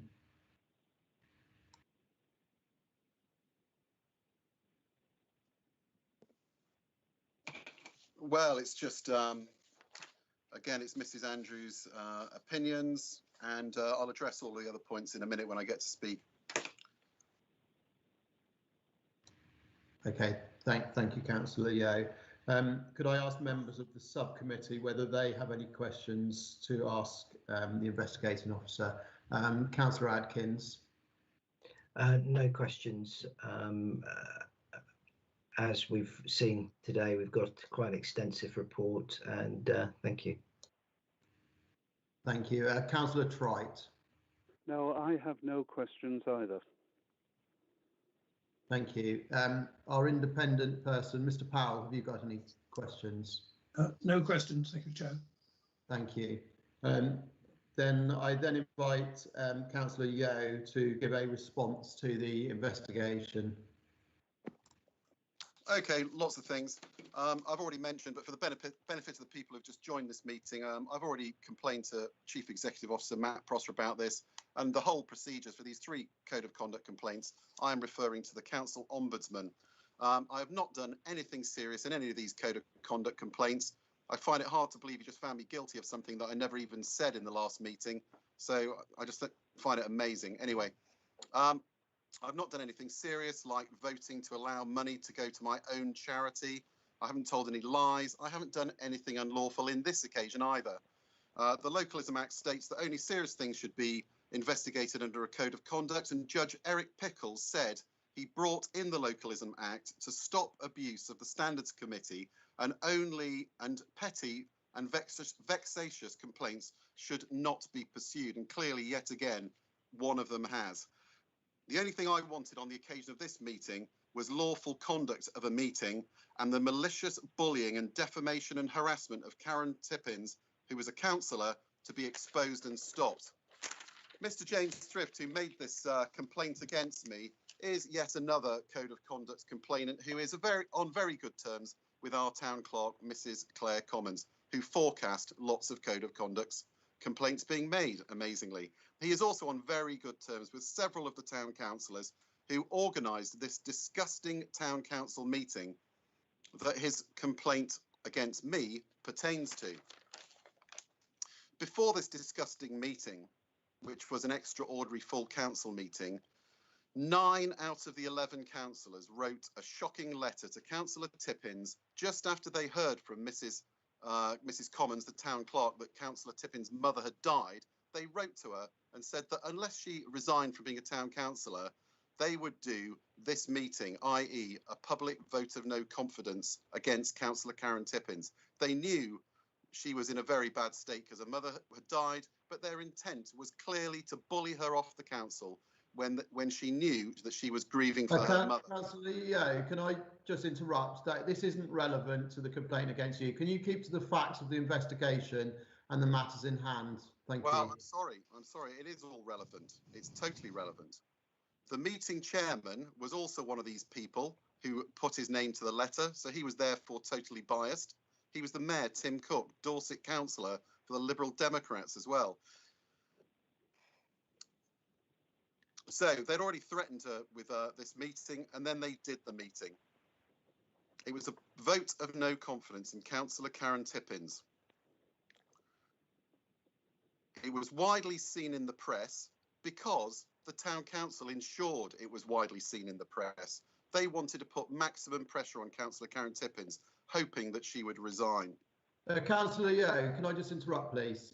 Yeah, this is not relevant. We are examining and we're talking about the facts of your actions at that meeting. Can you keep it relevant, please? Well, I think it is totally relevant. So, Mr. Thrift is heavily involved in the Chamber of Commerce. They were heavily involved in this defamation of Councillor Tippins at this meeting. They, as the Chamber of Commerce, their chairwoman stated loads of defamatory falsehoods about Councillor Tippins at this meeting. And Mr. Thrift had been attending meetings of the Chamber of Commerce, which amazingly were all about Councillor Karen Tippins. Councillor Yeo, I have asked twice now that you keep this relevant to the investigation against your actions at that meeting. If you cannot do that, we will move on. Well, it is all relevant. Mr. Thrift is part of the campaign. So, we have a gang of councillors who wanted to have this meeting to defame Councillor Tippins. Free speech is not allowed on Shaftesbury Town Council. They don't like Councillor Tippins or myself because they don't want a good councillor using free speech and to conduct their duties. At the start of the meeting, there were public questions were asked, and Mayor Tim Cook misled and lied to the public in his replies. Questions from Mr. Bernie Eade about was Councillor Tippins deliberately excluded from committees? The answer was yes, but Councillor Cook lied to the public and said no. Then, right, Councillor Yeo, I have now asked you 3 times to keep this relevant. You are not keeping this relevant. This is your last opportunity to give us an explanation for your actions at that meeting and your actions alone. If you cannot do that, we will end your session on this part of the meeting. Well, hang on. You want my justification why I said that a certain word was lies by the councillor. This is it, because the mayor was lying to the people.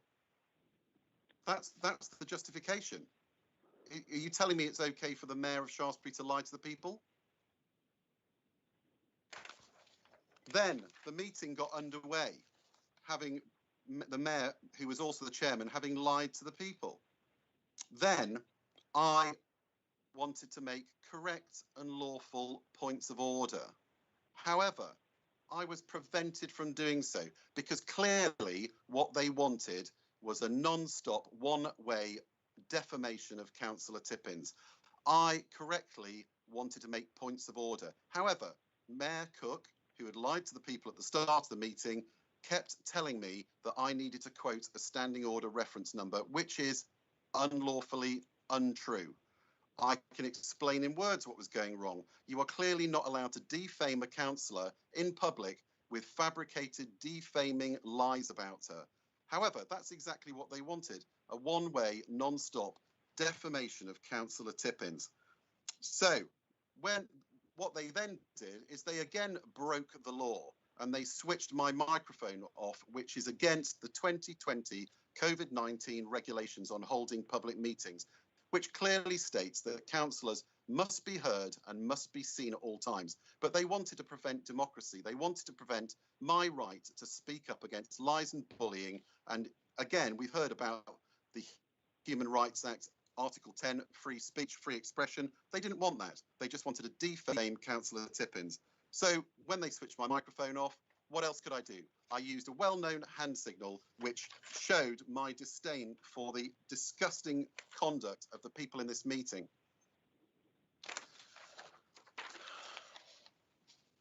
Other things, the independent person did not recommend this be investigated or to go to a hearing.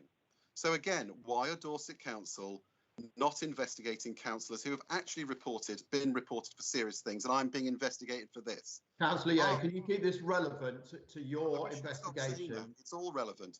I did not bring Shaftesbury Town Council into disrepute. The town councillors who decided to hold this disgusting meeting brought the town council into disrepute with this disgusting vote of no confidence in Councillor Karen Tippins. They were aided in their plan to try and bully Councillor Tippins off the council by Mr. Thrift and his Chamber of Commerce. As I explained to Mrs. Andrews, I actually have evidence that shows Mr. Thrift is part of this gang, because good people of Shaftesbury have leaked me emails showing what their plan and intention was. But she didn't want to see them, amazingly.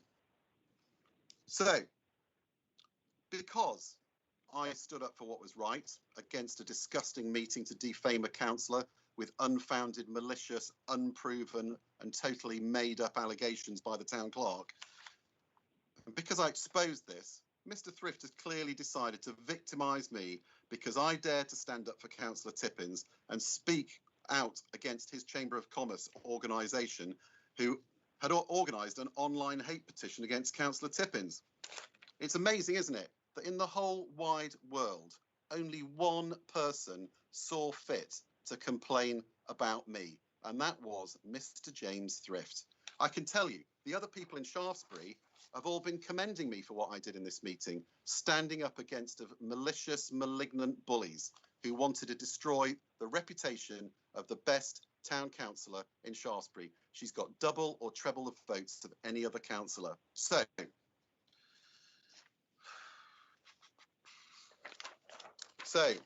I come from a background being in the military and working for government departments, being a civil servant, and bullying and defamation is not stood for. So obviously I am not going to stand back silently when councillors are blatantly lying in public in a meeting, and the leader of the council, Tim Cook, is showing that he's got no integrity and he's got malintent along with all the other councillors.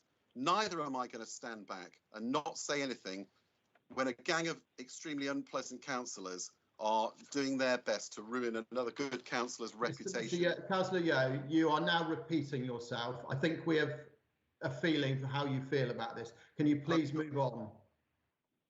Mrs. Andrews has totally disregarded the overwhelming facts and evidence that this whole meeting was a disgusting meeting that was called to harass and demoralise Councillor Tippins when the town clerk and all of our malignant councillors knew that her mother had just died. They knew they wanted Councillor Yeo, you are repeating yourself. I am going to bring this to an end. If you have nothing further new to bring to this, we will end this here.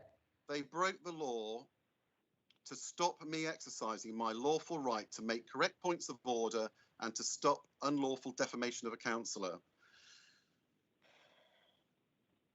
Right, Councillor Yeo, you have had more than enough time now. I'm going to end your response at this point. Okay. Well, that's not fair, is it? Thank you. Thank you, Councillor Yeo. We will move on. That's not fair, is it? Councillor Yeo, you have had more than enough opportunity. You have repeated yourself. You have repeated yourself. You have more than enough time. 4 hours of my day for this. I should be allowed to speak. Councillor Yeo, I am ending your participation here. We will move on. Does the investigating officer have any questions for Councillor Yeo? No, thank you, Chairman. Thank you.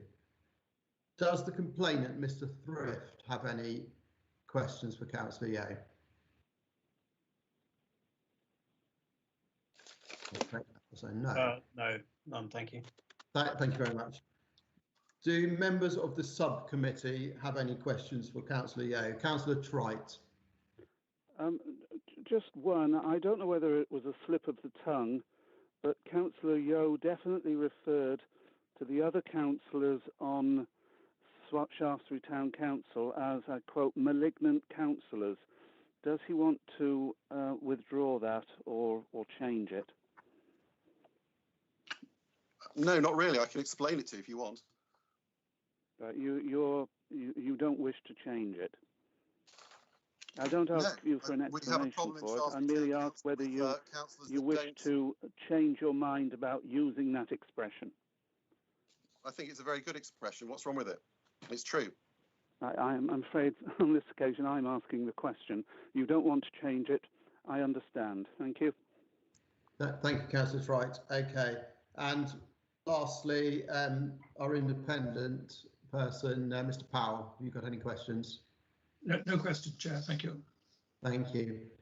In that case, I move that we move into private session and we exclude members of the public and press. Was it Councillor Trite that just asked me that question about malignant? Councillor, yeah, you've had your opportunity to speak now. I'm moving that we move into private session. Could I have a second of that, means please? evil in nature, and that's malignant is evil in nature. Which Councillor Yeo, I have asked you twice now to be quiet.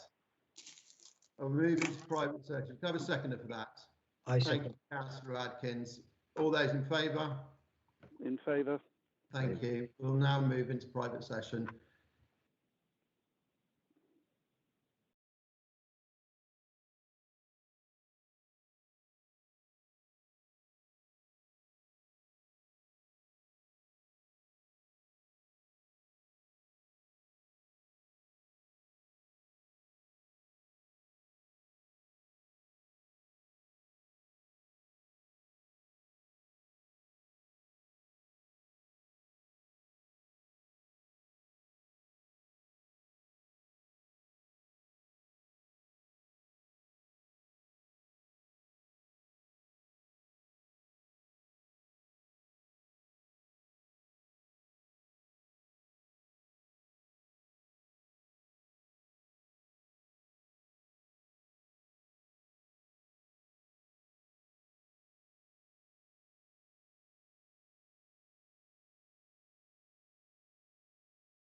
Thank you.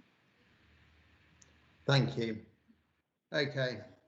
Having viewed the documents, the video, and listened carefully to representations made today, we find the standards displayed by Councillor Yeo in a public meeting were vulgar, rude, and offensive, and therefore finding most strongly that Councillor Yeo breached the Shaftesbury Town Council Code of Conduct, specifically section 2.1b, showing no respect to others, and 2.2g, bringing the council into disrepute. We want to send the clearest message: this type of conduct will not be tolerated, and we therefore censure Councillor Yeo in the strongest possible terms. This is the final decision. There is no right of reply and no right of appeal to Dorset Council. We now move on to item 10, which is urgent items. Chairman, there are no urgent items. Thank you.